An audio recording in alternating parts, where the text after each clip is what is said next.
Let's go through the last example of this session. Actually, in the last example, we're going to talk about a desk. We're going to use array tool, but we're going to array the desk in a rounded path. At first, let me open the related family template file for modeling the desk.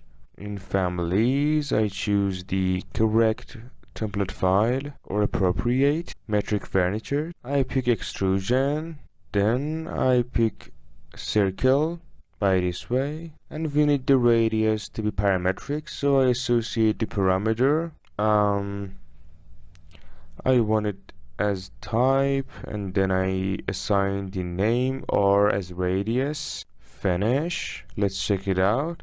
And then in the left plan view, I sketch a reference plane for the height of the extrusion. The height is usually fixed. I connect it to the reference plane by this way. Here, if I want to measure the distance of height and then associate a parameter to it by this way, height, okay.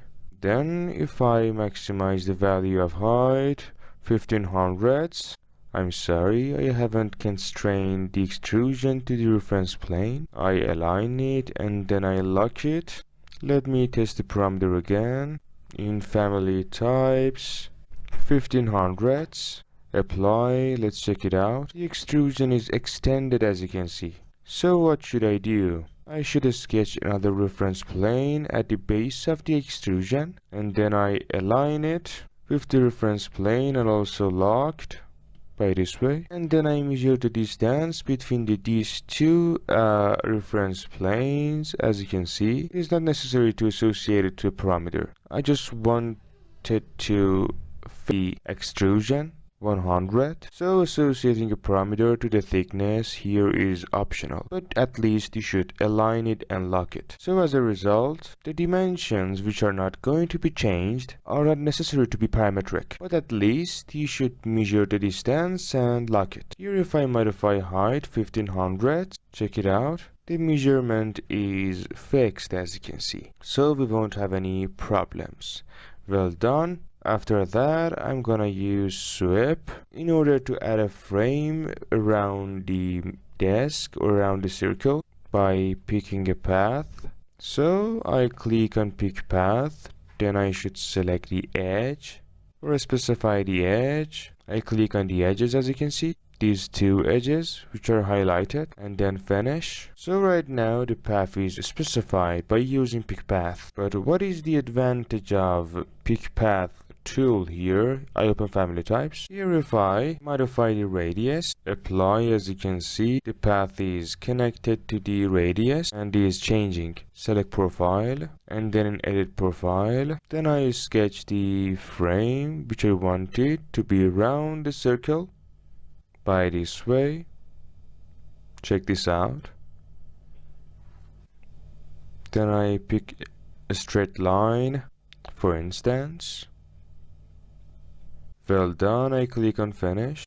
Check out this sweep. However, you can use revolve too, from scratch. I join these two elements to each other by this way, and as you know, the radius is parametric since we can control it here.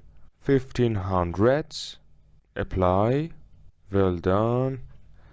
Following that, we're gonna have some other desks around the table. I'm sorry, I'm talking about chairs. I click on component to load some objects. Then I open furniture. Then in settings folder, let me specify a type of a chair and then load it into project. For example, this chair task. Then I place one of them here. Watch this part carefully. So I specify an appropriate place for the chair by this way. Then I want to array the chair. Basically, when we want to associate a parameter to the number of the objects, we should use array tool. I pick radial array, move to last. I specify the center as the center of the rotation. Then I specify the rotate start array. Then I specify the angle 360 and then the number 4. Well done. Or even you can associate a parameter for controlling the number. First of all, if we modify R or radius, does it draw in the array or not? For example, 800. Check it out. The chairs are not synced. So at first, we should associate a parameter to the radius of the array. I select the group of chairs and then the radius of the array or the path on which the chairs are placed, and the radius of the array is here, and we should associate a parameter to it. As you can see, the radius of the array. First of all, I select the group of array, and then I click on this icon. As you can see, the dimensions of the radius of array is displayed, so I can associate it to a new parameter, or even we can specify R. Look. So if I modify R, 1200 apply, check this out.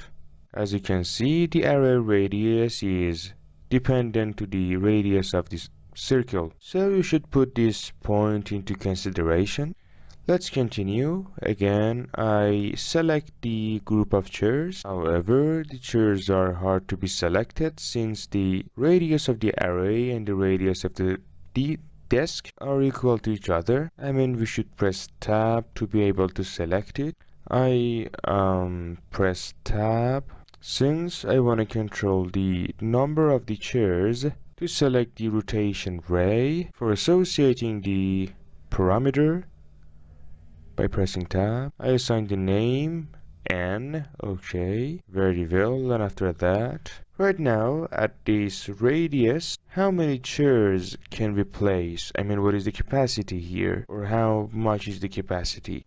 Let's check 8. It's okay. Then I want to define a formula for adjusting the number of n. I can divide r into a specific value, or divide into 12 for example, or 15, actually 15 centimeters, and the result is 8. Okay. I open family types to test it. I specify 1600 for radius. Check it out.